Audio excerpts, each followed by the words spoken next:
Well, I'm joined now by Douglas Murray, who's on the Gaza border. Douglas, let me ask you first of all, why have you felt the need to go there? Well, I've covered every Israeli conflict since the 2006 Lebanon war.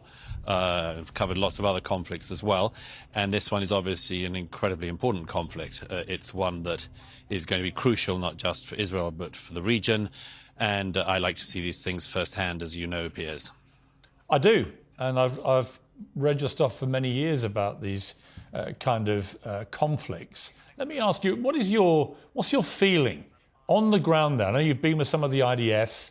What is your feeling about the motivation for this war from the Israeli side? Is it revenge? Is it something different? What are you picking up? Well, it's not revenge. I mean, I think the most obvious thing is I spent part of today at the kibbutz of Nir Oz. This is a kibbutz right down the road from here by the Gaza border, where there are about 400 residents. 80 of them were kidnapped on the 7th of October, and another 30 to 40 were murdered. And I went through the remains of their houses, saw all the blood-spattered walls, and went through the charred remains of that village, that community. That was just one of the massacre sites. I went earlier past the massacre site of what you'll remember there was a music festival, also near the Gaza border, which was taking place where so many hundreds of young people were having a rave and then were massacred, raped, mutilated, and again kidnapped and taken through the border into Gaza. So you see the remnants of that appalling day everywhere around here. It's very hard to find a family anywhere in Israel that hasn't been directly or very closely related to the atrocities of that day. 1,400 civilians slaughtered in one day and thousands more injured is the sort of thing that will have an effect on any society. It would be roughly comparative to, say, 20,000 people being killed in our own country. So it's a massive thing. It's a massive blow in Israel. The whole nation has felt it. And of course, people know that there needs to be an answer to this. And I think you can hear behind me as I'm speaking some of that answer, the crump of artillery shells and missiles from the air, it seems. And you can see some of that rising over the border behind me.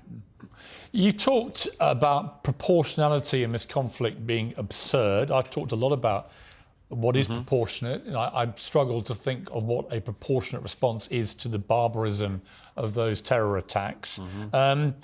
There is a view, and maybe you share this view, but there is a view, I think Ben Shapiro said this to me when I interviewed him, that there should be no limit on the response that Israel has. It's not about proportion. It's not about you kill one of us, we kill one of you. This is about a war specifically designed to eliminate Hamas, and they will do what it takes. Yes. Well, I mean, remember that one of the heads of Hamas said only a few days ago from the comfort of his foreign residence, because remember, the heads of Hamas don't live among their peoples. They've been made billionaires by taking in international aid for years now. But one of the heads of Hamas said the other day, we will keep doing October the 7th again and again and again.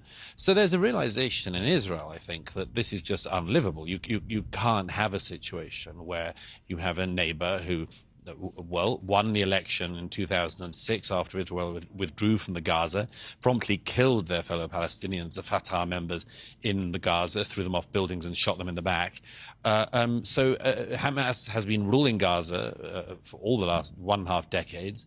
It has spent all the international aid money and much more that has come into it on its own infrastructure of terror tunnels, its infrastructure of rockets and other munitions to throw at Israel, and then, of course, in enriching its leaders. The place you see behind me could be Singapore by now, and there's a reason it isn't, and it's the leadership of Hamas.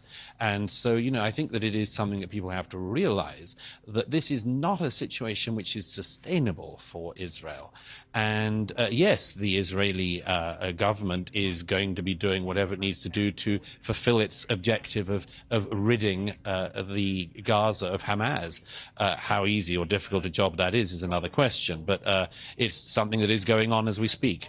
But in terms of the moral quandary which I've been feeling, and it's not about Israel wanting to eliminate Hamas, I completely agree with that mission statement. And certainly there's no chance of any peace when you have a terror group in charge of Gaza in the way that they've now completely established themselves to be, with no limits and just a desire to eradicate Israel and as many Jewish people as they can kill.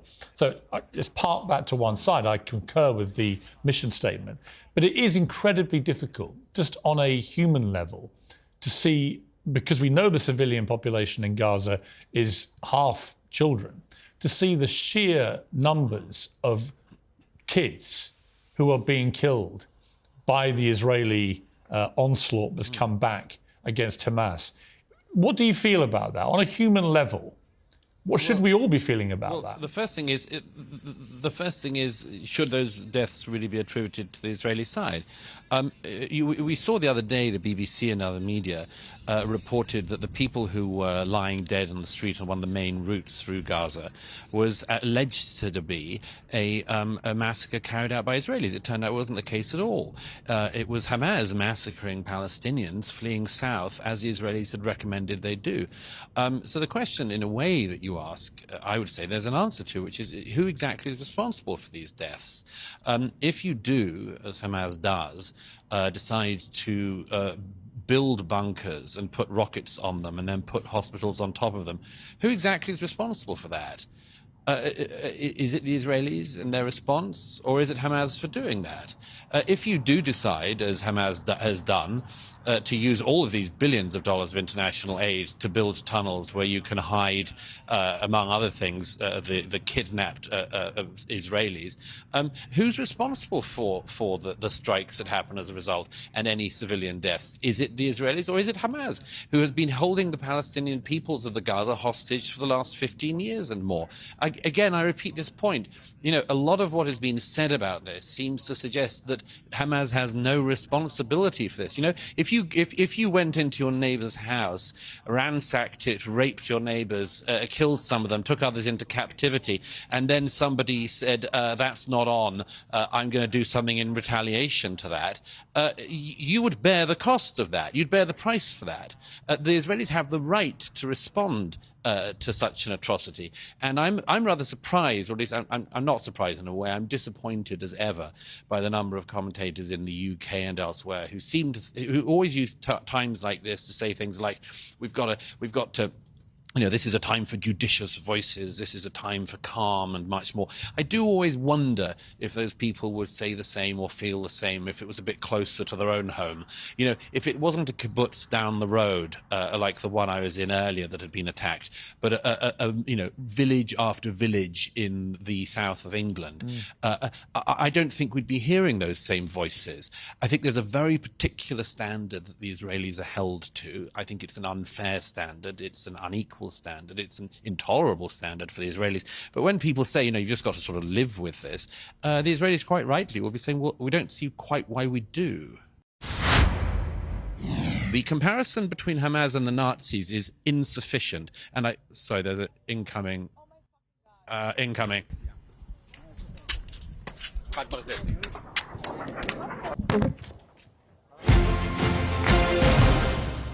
What about this issue around the pro-Palestinian marches, and specifically the one planned for Armistice Day here in London on Saturday? Do you think it should go ahead? Well, my own view is that it shouldn't, and it shouldn't because it's not because it should be banned, but because it's a grotesque insult to the British people. It's a deliberately provocative day to choose for such a march.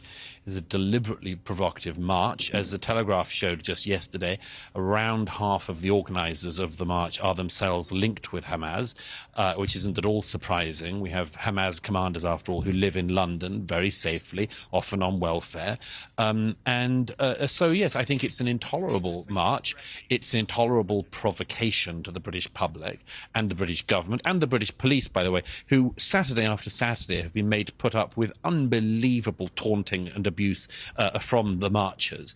It's very clear by now, Piers, that what is happening is that every week the crowds are pushing and seeing if they can push the police further and further, harder and harder, and be more and more provocative. And they're managing to do that. But this is culminating this weekend. And here's the thing. I don't think, and I certainly read and hear, that large numbers of the British public are just not going to put up with this. The march may be diverted. But let me pick you up on that. Diverted away from Whitehall. But, right, but let me pick you up on that, because it's interesting, because you, like me, have been a very vocal, and passionate defender of free speech, and we know that includes that, that you have to accept that other people you may vehemently disagree with have a right to free speech. Christopher Hitchens, someone that you and I both admire. But this isn't this. No, I'm going to come to my question. But Christopher Hitchens said the only thing that should be upheld at all costs and without qualification is the right of free expression, because if that goes, then so do all other claims of right as well. Now, what was interesting to me, I've been on a bit of a journey this week about what I really think about this, and Nicholas Soames actually said something that really made me sit up and take notice and change my mind about it, actually. Because he's Churchill's grandson, he's a Conservative, and he said strongly yesterday that he thinks the march should be allowed to go ahead because the very freedoms that the people on Armistice Day who we honour, who gave their lives in the wars, they did so to preserve the freedoms of people like those marchers, the ones who are not being violent, the ones who are not showing pro-Hamas stuff, not sure about that they have a right to protest. Well, we'll try to single those two things out for a second. First of all, I don't regard Nicholas Soames as a sort of hereditary inheritor of the mantle of Churchill just because he happens to be his grandson. Besides what you quoted from Christopher earlier, he would never have said that right extended to supporting terror groups. I mean, we're in a total quandary in the UK, as you know, and it's a despicable quandary to be in. We host Hamas leaders. We have a deputy prime minister, former deputy prime minister of Iran living in Harrow. We've been at the centre of allowing these people to be in our country and indeed to plot terror from our country for years. So it's always a bit rich to hear the British, I think, lecturing others about being an unsound part of the international security community. As for the actual marches, look, I'm afraid that the rules on this are very, very clear. You are not allowed to glorify terror or call for terror on the streets of Britain. And that existed before the 2006 Terrorism Act banned glorification, and it certainly exists now. If you stand on the streets of London calling for jihad, you are calling for terror, and that is actually a place where free speech is at its limit and is no longer permissible. It's the same with, for instance, calls for intifada on the London tubes. Remember, we had a touch of intifada on the London tubes a few years ago. So again, calling for intifada is something that you're not allowed to do in the UK. Okay, but Douglas, let me ask you this. You're not allowed to. Let me finish one other case. You're not allowed to stand on the streets of London and call for the murder of Jews or any other minority. No. And yet people have been getting away with this Saturday after these Saturday. are And are the police arresting people? No. Right. No, they're not. The police last week said we're outnumbered. Right, so that is a key point. The police have said, Met Commissioner Sir Mark Rowley said, the laws created by Parliament are clear. There is no absolute power to ban protest. Therefore, there will be a protest this weekend. But the laws are also there to stop people brazenly supporting terrorism. So if people were to use a pro-Hamas banner or chant pro-Hamas sentiment, that would be against the current law of this country, and the police should take action. That's a different issue, though. But it is, but it's not being policed. No, I understand. It's not being policed. I understand. So on that, I can agree with you. The police need to enforce the existing laws. However, there will be a large... But they're not going to, because they're outnumbered. But they're outnumbered, so they're not you and going I can agree that that's wrong, but that shouldn't mitigate the rights... Well, don't you think that matters? Hang on, don't you think that matters? No, it does matter. That means that we have a rule of law, but it's not able to be policed. What's the point of having a law if you can't police it? Well, I agree with you, but I also think that there are a large number of those protesters who genuinely are, in their eyes, protesting for peace, and they're pro-Palestinian, and they have a view in the way that you're... Well, I disagree with that. And I'll tell you one reason why. The crowds in question are 100 times larger than the number of people who came out when hundreds of thousands of people were being killed in Yemen. They are 100 times larger than the number of people who came out when Bashar al-Assad killed hundreds of thousands of people in Syria. Seems to me that the people in question only care if one side in the particular conflict happens to involve the Israelis. But they're allowed to. Very excited. But they're allowed to. So I don't... Well, they're allowed to, absolutely, and we can make judgments about them. But I would not presume by any means that what you're talking about are pro-peace people. They're anti-Israeli. That's it. Well, but they're allowed to be anti-Israeli. I think that's the point. they're not Sure, allowed. they're allowed to be anti. If you're allowed to be, in that case, I suppose we have to allow people to be anti-other nations as well. I mean, Britain was founded at the same. Israel, was founded in the same year, within the year of Pakistan. Maybe we should allow large protests of hundreds of thousands of people to go around the streets of London protesting that Pakistan doesn't have a right to exist or right to defend itself. Well, Maybe we should allow this. I don't think it's a good precedent whatsoever. Hang on. I don't think you have a right to say that Israel doesn't exist. If you want the extermination of all people in Israel, that is a criminal offence. However, if you are literally, as I said... Well, it doesn't seem to be a criminal offence, Piers. It doesn't seem to be a criminal offence. You and I can agree on that. I'm not disagreeing with you about... We're clearly in a position where they're not policing the law. No, I understand. Otherwise, we wouldn't have all of these videos of people inciting violence on the streets. But Douglas, you and I can agree that the police need to enforce existing law. There's no dispute between us on that, and they should be doing that a lot more.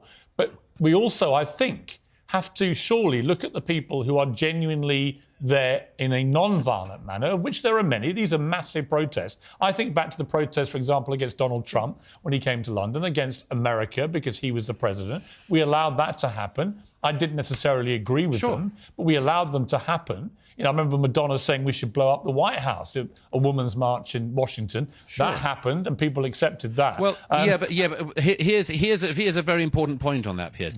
Madonna almost certainly, so far as I know, has no military capability behind her.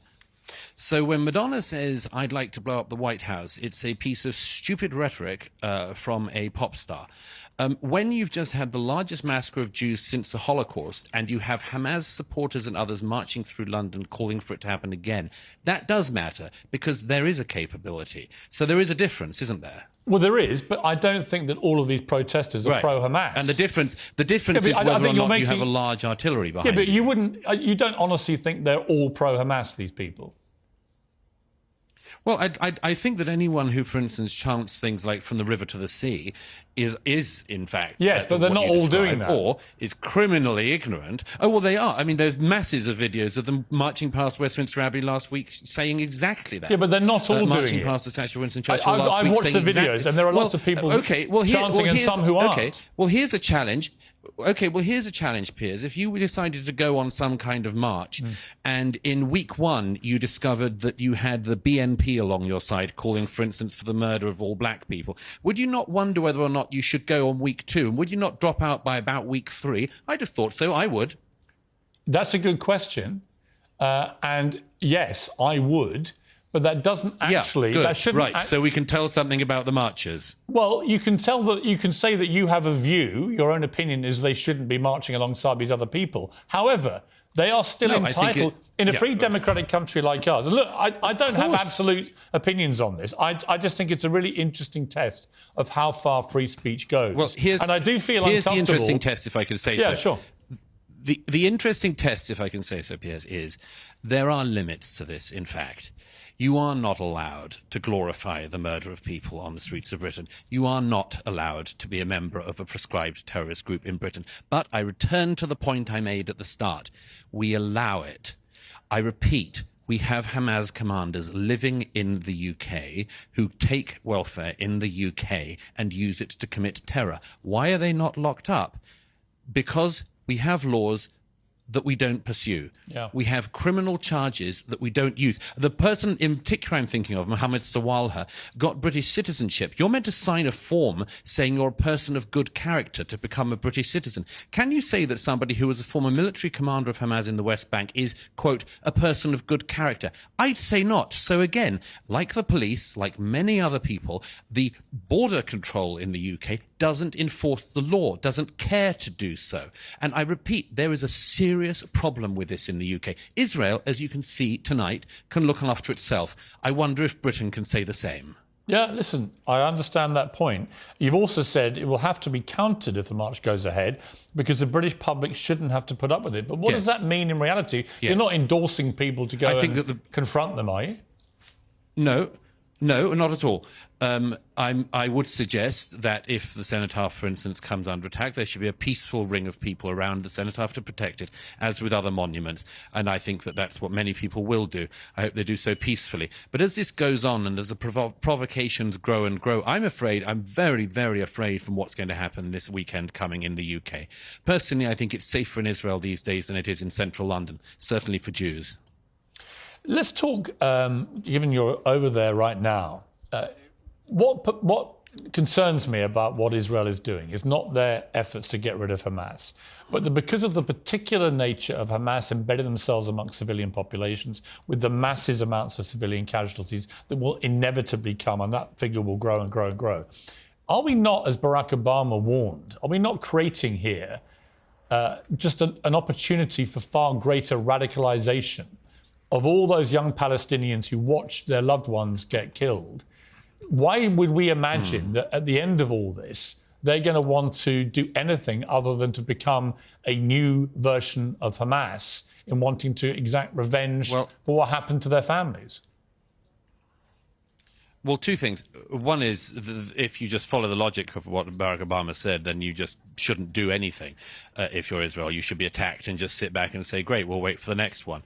But the second and more important thing is, your question supposes that there is a sort of peaceful Palestinian population in the Gaza who would love a two-state solution, and then a few bad apples in Hamas. I think that's not true. Why is it that when one of the victims of the music festival, a poor young German Jewish girl, who it seems was raped and then brutally murdered and taken into the Gaza naked. Why was it that you can find, and anyone can find this online, a crowd of ordinary Gazans? It wasn't Hamas, it wasn't a Hamas rally. Ordinary Gazans spitting on her body, hitting her body, mutilating her body further as it went down the street. Does that strike you, Piers, as a placid population of peacenik types who are just desperately waiting for a two-state solution to be put back on the table for the millionth time in the last 70-something years? It doesn't seem like that to me. No, but there are over 2 million people in Gaza, and there weren't 2 million people in that video clip. There were a few hundred. So I don't like to make... Yeah, well, a few hundred at random. A few hundred at random. And did you see anyone in it saying, hey, guys, stop. We're not meant to mutilate the bodies of girls or rape them in public? No, I didn't see that. But then what you're really articulating, correct me if I'm wrong here, but isn't what you're articulating really an endorsement of collective punishment, where you assume they're all guilty? No. And if they don't stand up to Hamas, they're also guilty. And that's where people have a problem, I think, with the moral line here, which is if you hold all the Gazans equally responsible, then is that not collective punishment, which is illegal? Well, first of all, there is some responsibility for the peoples in the Gaza. If you elect Hamas and they kill Fatah, and then they remain in power for all of the years afterwards, I'm afraid that there is some responsibility of the people in that situation. You know, when the Germans had Adolf Hitler come to power and voted for him, we in Britain took the view that the German people were responsible in some way. So I'm not for collective punishment per se, but nor am I for this idea that there is something unique going on in the Israeli-Gaza context that we in Britain couldn't understand. Actually, there is one unique thing. In our own history, there is very similar things. But there is one unique thing, which is that the population of Gaza is pretty unique in that nearly half of the population are children.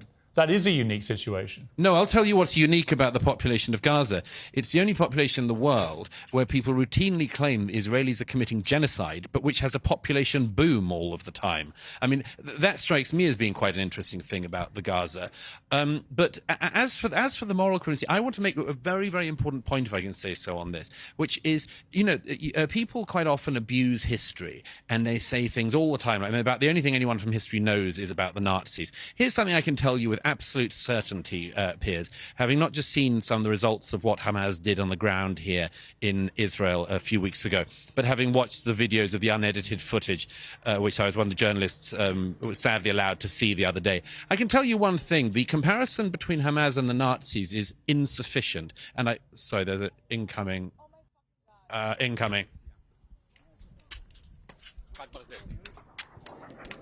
Get safe, Douglas. Come.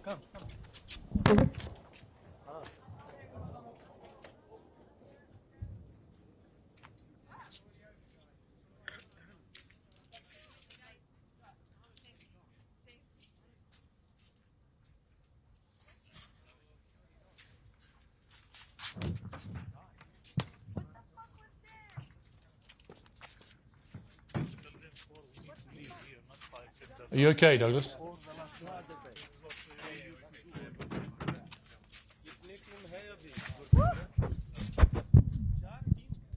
came from the other direction. So, okay. Anyhow, we're okay. Are you okay? Let's just. Yeah. It's fine. Sorry, it was a rocket coming. It looked like it was just going to land on us here. Which way was that rocket coming from? Okay. Was it coming from Gaza or from Israel? Yes, it seemed to be coming from Gaza. So, yeah, it's fine. It's okay. It's been happening all day. Let me just finish this point, if I may. Before we go on, Douglas, Atman, how does that make Sure. you? How does that make you feel? What just happened there? I mean, it's I'm a little used to it. I was in Ukraine last year and was in Kherson and Odessa and Mykolaiv, and when the Russians were shelling it, so I'm a little used to it. But just if I can just finish this point, sorry, there's a lot of banging going on, but anyway, we'll keep going. Well, look, if you need to stop, Douglas, we understand. No, don't worry. If we need to stop, I'll run to the shelter, I assure you. The thing that struck me, Piers, about seeing the 7th of October footage was that even the Nazis were actually ashamed of what they did.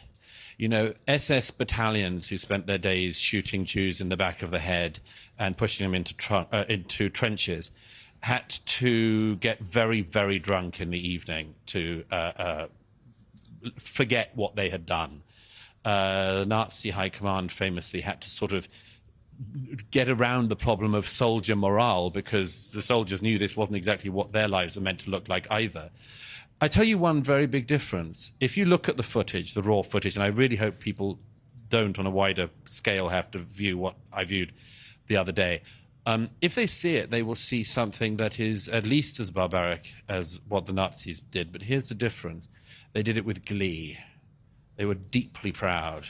You see people trying to, taking the head off a young Israeli man with a shovel and then calling their parents back in Gaza and telling them, Father, I've killed 10 Jews with my own hands. Get mother on the phone. I want to tell her how great a job her son has done. I come back to this thing. I'm not exaggerating this.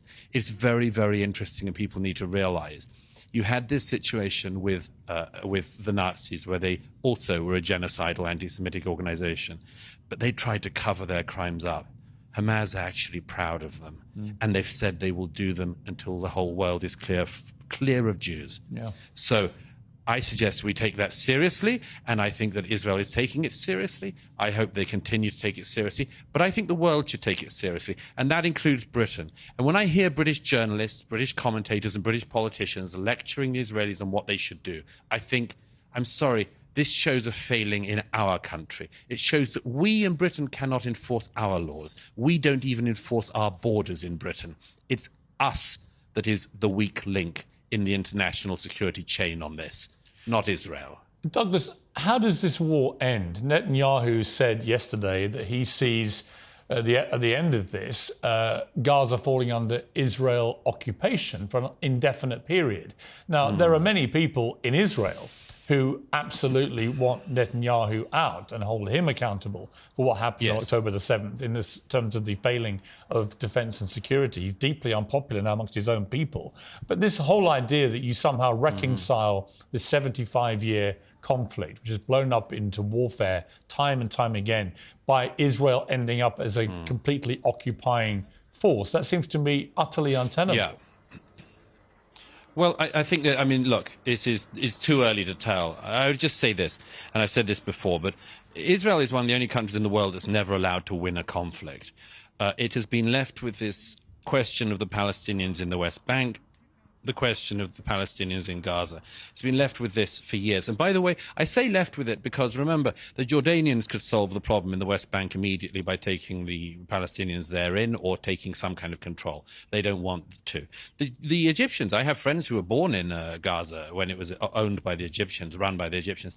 The Egyptians could solve the Gaza problem tomorrow by allowing the Gazans into Egypt or taking control of the Gaza themselves. Nobody wants the Palestinians people. And there's this endless endless mistake that is being made, and it has been made all my lifetime, certainly, which is that there's this unsolved problem, but it is the job of the Israelis to solve it.